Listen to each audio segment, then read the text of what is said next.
بسم اللہ الرحمن الرحیم۔ السلام علیکم ناظرین، عرفان ہاشمی آپ کو پروگرام دو ٹوک میں خوش آمدید کہتا ہوں، اور اسلام آباد سے ہمارے ساتھ موجود ہیں ابراہیم رائے صاحب۔ رائے صاحب السلام علیکم۔ وعلیکم السلام۔ رائے صاحب اب آپ کی طبیعت کیسی ہے؟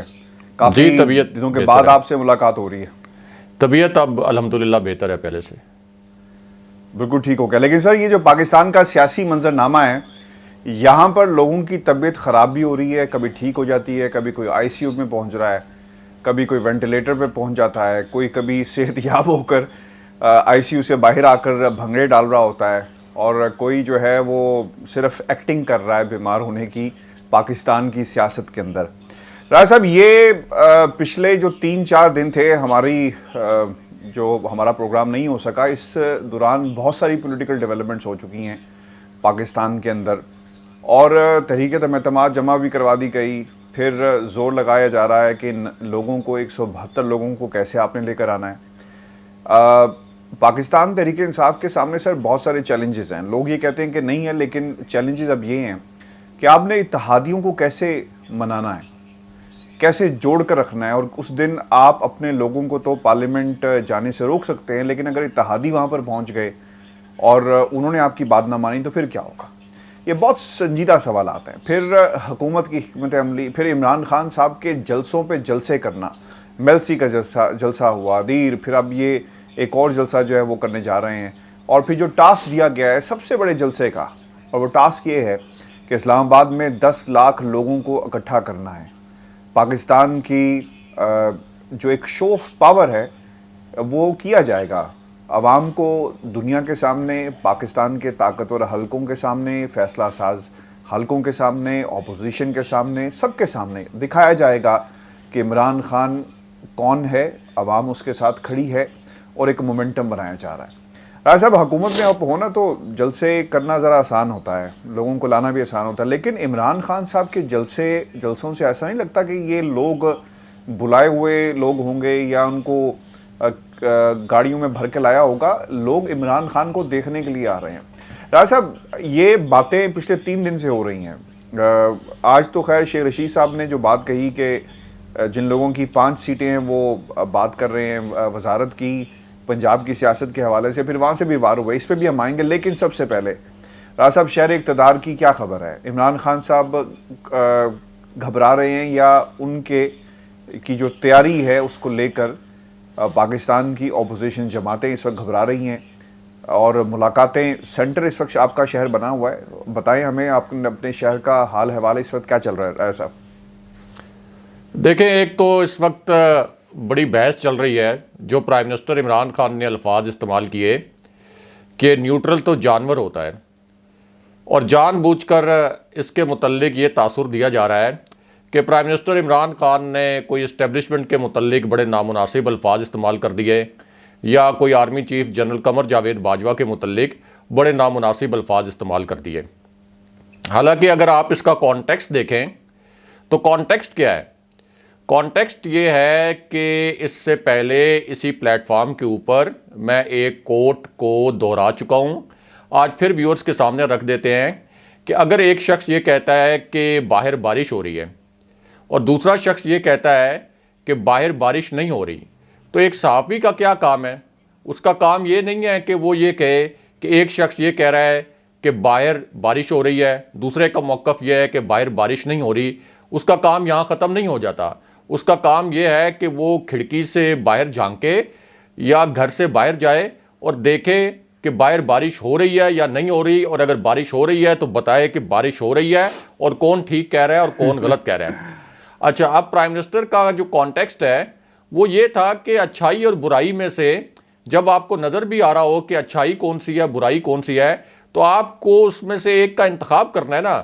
اب جج کے پاس ایک مجرم کا یا ایک ملزم کا کیس جائے، کوئی بھی کیس جو بھی ثابت نہ ہوا ہو، تو ملزم کا کیس جب چلا گیا کسی جج کے سامنے، کسی عدالت میں، تو جج کہے کہ میں تو غیر جانبدار ہوں، میں تو فیصلہ ہی نہیں کروں گا، میں غیر جانبدار ہوں۔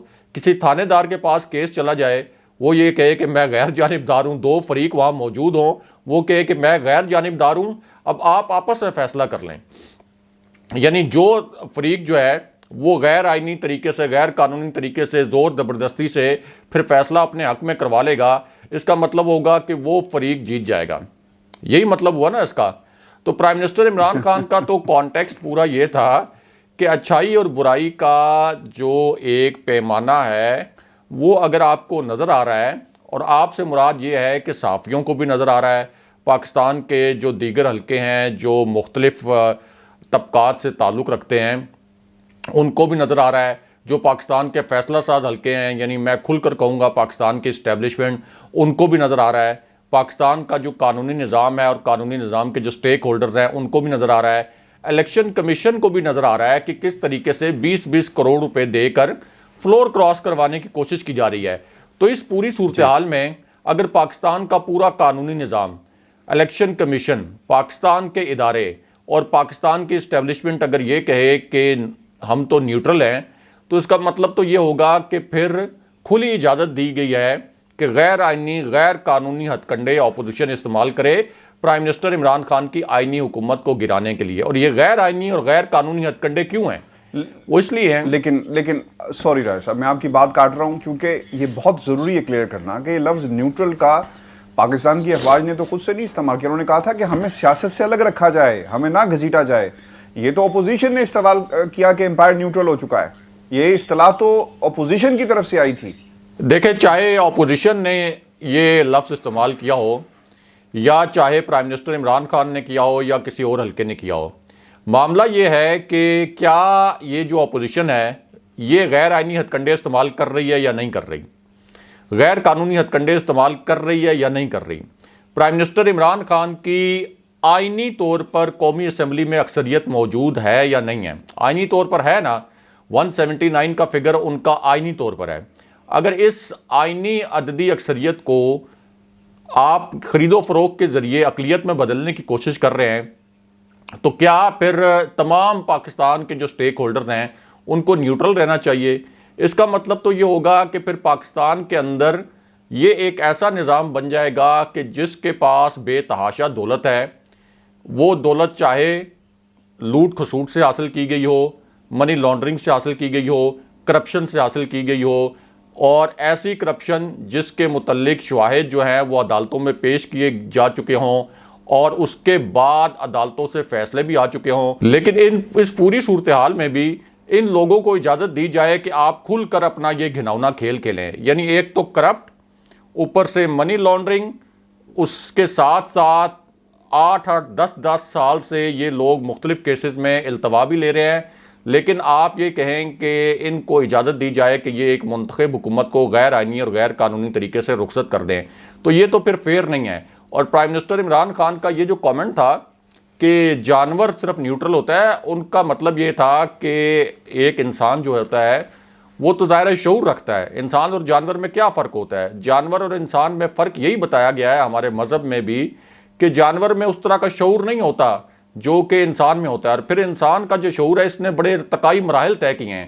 ارتقائی مراحل طے کرنے کے بعد اب یہ حق اور سچ کو پہچاننے کی صلاحیت رکھتا ہے کہ کون ٹھیک ہے کون غلط ہے. اب یہ پورا پاکستان جانتا ہے، پاکستان کے 22 کروڑ عوام جانتے ہیں کہ شہباز شریف کے اوپر 16 ارب روپے کی منی لانڈرنگ کا کیس ہے. آصف علی زرداری کو مسٹر 10% کا جو خطاب ہے انٹرنیشنل میڈیا نے دیا تھا.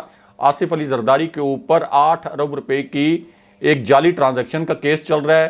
نیو یارک فلیٹ کیس چل رہا ہے جو کہ انہوں نے اپنے ایف بی آر کے گوشواروں میں اور الیکشن کمیشن کے گوشواروں میں ظاہر نہیں کیا تھا. اے این پی جو اس وقت ایک سیٹ ہے جس کی کل ملا کر قومی اسمبلی میں وہ تحریک انصاف کی 156 سیٹوں والی جماعت کی حکومت گرانا چاہتی ہے. اس کا جو اپنا دور تھا کے پی میں جب وہ حکومت میں تھی تو اس میں اتنا زیادہ رشوت بازاری تھی اور اتنی زیادہ کرپشن ہو رہی تھی کہ ایزی لوڈ کا خطاب دیا گیا تھا کہ یہ ایزی لوڈ حکومت ہے، اور راجہ پرویز اشرف کو راجہ رینٹل کا خطاب دیا گیا تھا، اس قدر کرپشن تھی. تو یہ سارے لوگ ایک پلیٹ فارم پر اکٹھے ہو کر 20-20 کروڑ روپے آفر کر کے غیر آئینی طریقے سے خرید رہے ہیں پی ٹی آئی کے ارکان کو. تو اس پورے معاملے میں کیا پاکستان کے عوام، پاکستان کے ادارے، پاکستان کا قانونی نظام، پاکستان کے جج صاحبان اور جو پاکستان کے چیف الیکشن کمشنر ہیں، ان سب کو یہ کہنا چاہیے کہ ہم تو نیوٹرل ہیں؟ یعنی یہ عمران خان جانے اور یہ جو ایک پوری اپوزیشن جس کے اوپر اتنے کرپشن کے الزامات ہیں وہ ایک طرف اکٹھے ہو کے عمران خان کی حکومت کو گرائیں. تو یہ وہ کانٹیکسٹ تھا پرائم منسٹر عمران خان کا. قطعاً ان کا کوئی ایسا مطلب نہیں تھا کہ وہ کوئی اسٹیبلشمنٹ کے لیے نامناسب الفاظ استعمال کر رہے تھے. وہ تو ایک ایسی کامن سینس کی بات کر رہے تھے جو ہر شخص کو سمجھ آنے والی ہے. راجہ صاحب یہ بالکل آپ نے ٹھیک کہا، کیونکہ یہاں پر جو شخص یا کوئی ادارہ سچ کے ساتھ کھڑا ہونا جو ہے وہ بہت ہی امپورٹنٹ ہے. پھر اچھائی اور برائی کی تمیز کیا رہے گی کہ اگر آپ کہیں کہ جاؤ اور اپنے معاملات کو خود دیکھو. بالکل آپ نے ٹھیک کہا. راجہ صاحب یہ پھر آئین کہتا ہے نا، آئین کہتا ہے آپ فلور کراس نہیں کر سکتے.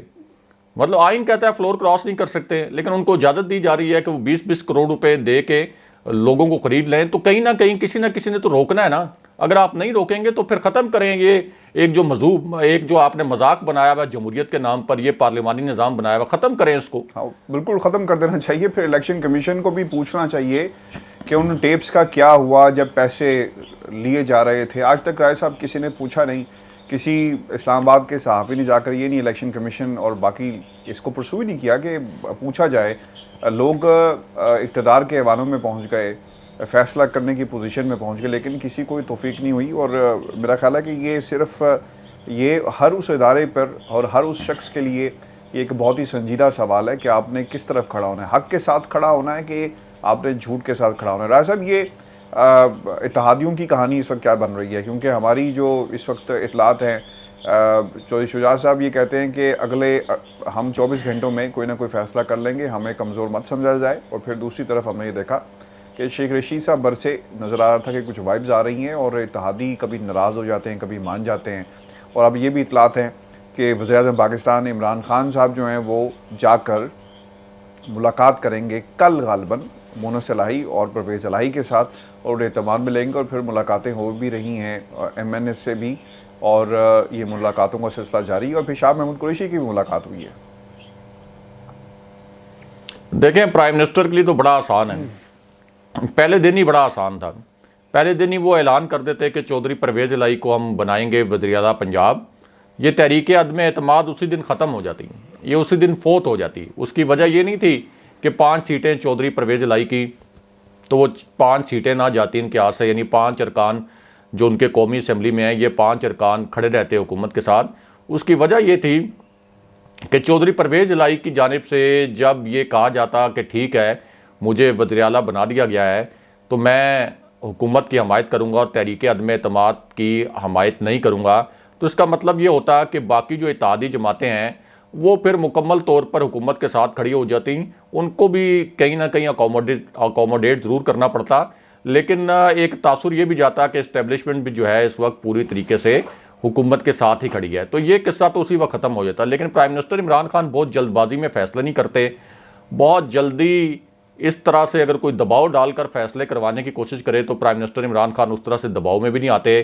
پھر بیچ میں ایک علیم خان والا جو فیکٹر تھا وہ بھی آ گیا. اب علیم خان والا فیکٹر بھی سم ہاؤ بہت امپورٹنٹ ہے، کیونکہ ایک پارٹی کے اندر یہ بھی رائے ہے کہ اگر چودھری پرویز الہی کو بنانا ہے وزیر اعلیٰ پنجاب، جن کی پنجاب اسمبلی میں 10 سیٹیں ہیں، قومی اسمبلی میں 5 سیٹیں ہیں، تو پھر علیم خان کو بنا دیا جائے وزیر اعلیٰ پنجاب، اور پارٹی بھی متحد رہے گی، پارٹی دوبارہ سے مضبوط بھی ہو جائے گی. یا جہانگیر ترین گروپ اور علیم خان گروپ کو کہا جائے کہ آپ مشترکہ طور پر کوئی امیدوار نامزد کریں. تو یہ جو بیچ میں علیم خان کا گروپ بیچ میں ایک ایمرج ہوا ہے، اس سے تھوڑی سی یہ ٹرکی سچویشن اس لیے ہو گئی کہ چودھری پرویز الہی تو اس سے پہلے پرائم منسٹر کو یہ یقین دہانی کروا چکے تھے کہ ہم تحریک عدم اعتماد کے حق میں کسی صورت ووٹ نہیں دیں گے، اور اس وقت بھی ان کو اپوزیشن کی جانب سے وزارت اعلیٰ کی آفر تھی. لیکن جب انہوں نے دیکھا کہ اچھا اب علیم خان فیکٹر بھی آ گیا ہے، تو اب علیم خان فیکٹر کا میں فائدہ اٹھاؤں اور میں کہوں کہ اب مجھے آپ وزیر اعلیٰ بنائیں ورنہ ہم تحریک عدم اعتماد کے خلاف ووٹ دیں گے. تو یہ اسی قسم کی ایک آپ کہہ سکتے ہیں ان کی سیاسی چال ہے جو اس سے پہلے بھی یہ چلتے رہے ہیں. لیکن پرائم منسٹر کے پاس ابھی بھی آپشن بہت سے کھلے ہوئے ہیں. ایسا نہیں ہے کہ ان کے پاس کوئی آپشن ختم ہو گئے ہیں. وہ حکومت میں ہیں، حکومت کے پاس اختیار ہوتا ہے کہ وہ اپنی اتحادی جماعتوں کو بہت کچھ دے سکتی ہے، بہت جگہوں پہ ان کو اکوموڈیٹ کر سکتے ہیں، وزارتیں دے سکتے ہیں، وزارت اعلیٰ دے سکتے ہیں. پھر ان کے پاس ادارے بھی ہیں، اور یعنی جو پرائم منسٹر عمران خان کو وزارت داخلہ کو رپورٹ کرتے ہیں،